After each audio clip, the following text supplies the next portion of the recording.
Russia और Ukraine के बीच छिड़ी जंग ने भारतीयों को खासा प्रभावित किया है। 18-20 हजार की संख्या में वहां पर छात्र छात्राएं मौजूद हैं, भारतीय नागरिक हैं। उनको वहां से सुरक्षित बाहर निकालने के लिए भारत सरकार प्रयासरत है और उसके लिए जो पॉजिटिव पहल शुरू की गई थी उसके अब परिणाम आने शुरू हो गए हैं। हमारे साथ राहुल हैं जो वहां यूक्रेन में पढ़ाई कर रहे हैं। वो यहाँ पर आज अपने परिवार के साथ हैं। आप देख पा रहे हैं तमाम जो परिवार के सदस्य हैं वो यहाँ पर मौजूद हैं और उनकी खुशी का ठिकाना नहीं है। तो राहुल, सबसे पहले तो मैं आपका स्वागत करना चाहूंगा। तो किस तरह की परिस्थितियां थी वहां और आपने उन परिस्थितियों को किस तरह से वहां पर को बियर किया? सर, ये जो आप कह रहे हो सिचुएशन थी वो तो बहुत ज़्यादा ख़राब थी। वैसे जैसे हमारी 24 की फ़्लाइट थी, लेकिन ये 24 को ही शायद मेरी फ़्लाइट कैंसिल हो गई थी और पहला ब्लास्ट हो गया था। तो पैनिक सिचुएशन हो गई थी सर, काफ़ी सब लोग डर गए थे और हमें भी ये था और पेरेंट्स भी काफ़ी घबरा गए थे कि भाई कैसे आएँ, क्या आएँ।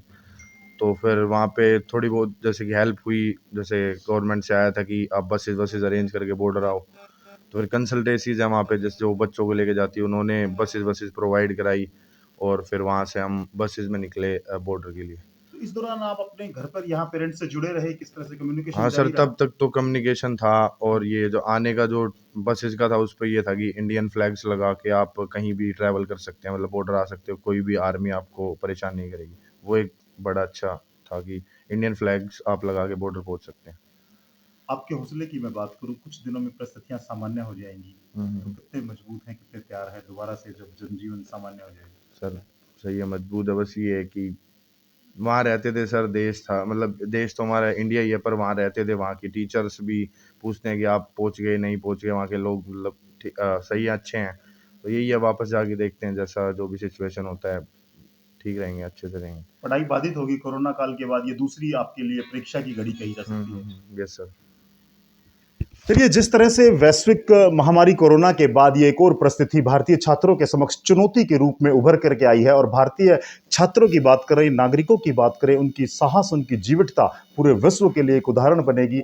जिस तरह से भारतीय छात्रों ने वहां पूरी तरह से उन परिस्थितियों का सामना करते हुए और आज वो सकुशल घर पर लौट रहे हैं, यह भी उन तमाम छात्रों के लिए एक प्रेरणादायी है कि विषम परिस्थितियों के बावजूद भी जो भारतीय नागरिक हैं वो हौसला बनाए रखते हैं और अपने लक्ष्यों को लेकर के और अपनी जो उनके सपने हैं या जो उनकी सोच है उसको लेकर के वो पूरी तरह से पॉजिटिव नजर आए। राहुल यहाँ पर युवा है भले ही, लेकिन उनका जो आत्मविश्वास है, जो उनका मनोबल है, वो यहाँ पर पूर्ण नजर आया है और यही भारतीय नागरिकों की और छात्रों की मैं कहूंगा कि विशेषता है। हमारे साथ उनके पिता भी हैं, उनसे भी मैं बात करना चाहूंगा।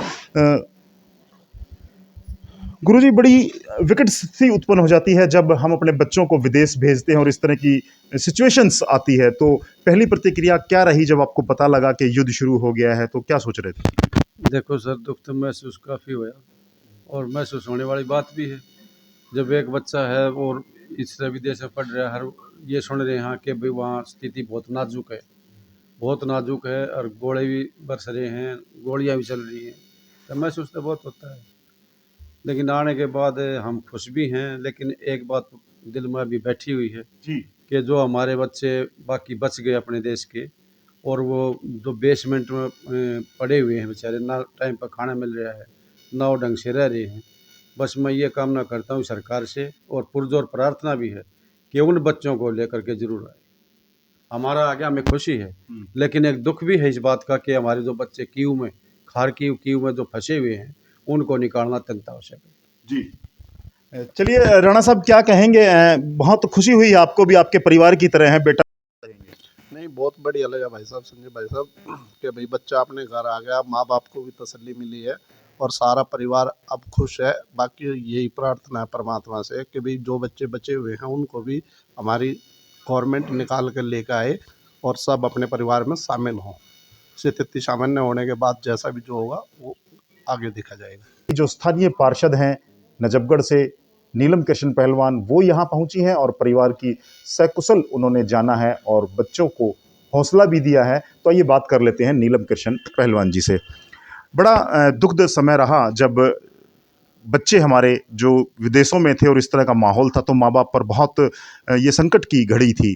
तो आज हमारे साथी जो सकुशल लौट करके आए हैं, तो इन तमाम प्रकरण को आप किस नज़रिए से देखते हैं?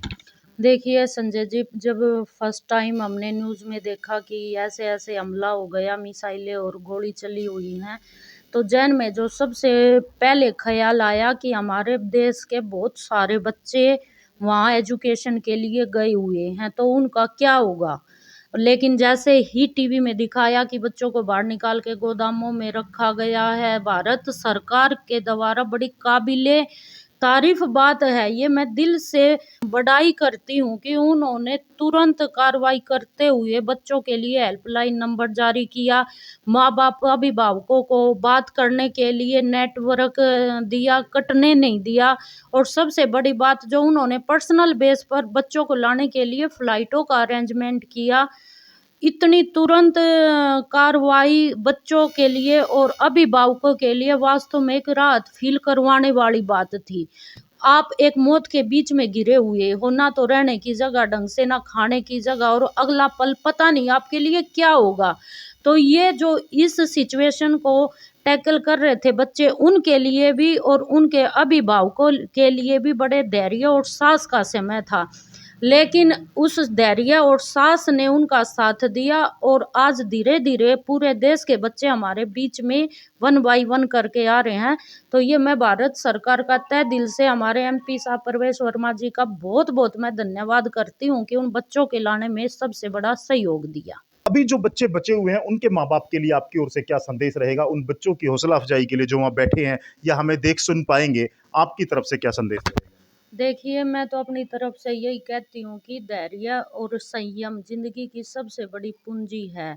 तो आप थोड़ा धैर्य रखें और भारत सरकार पर विश्वास रखिए, क्योंकि वहाँ 18 से 20 हज़ार बच्चे हैं जो टोटली पढ़ने के लिए गए हैं, जो गिनती सुनने में आ रही है। तो फ्लाइट में एक साथ उन बच्चों को एक बार नहीं लेके आया जा सकता, और सबसे बड़ी जो बात है वो फ्लाइटों की संख्या 2-3 से करके और 15-20 तक बढ़ा दी गई है। तो 1-2 दिन में ही जितने बच्चे, चाहे खार्किव के हों या और कहीं भी जगह अगर बचे हुए हैं, तो धीरे-धीरे करके सभी बच्चों को भारत वापस लेकर आया जाएगा।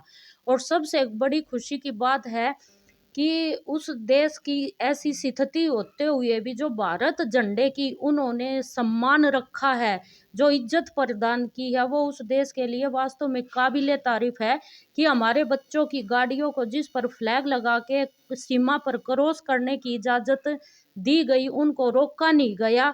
ये भी बड़ी एक शांति का विषय है, ताकि बच्चों को एक धैर्य प्राप्त हो सके कि बीच में कोई अड़चन नहीं है और हम आसान तरीके से अपने देश में वापस पहुंच जाएंगे। जी।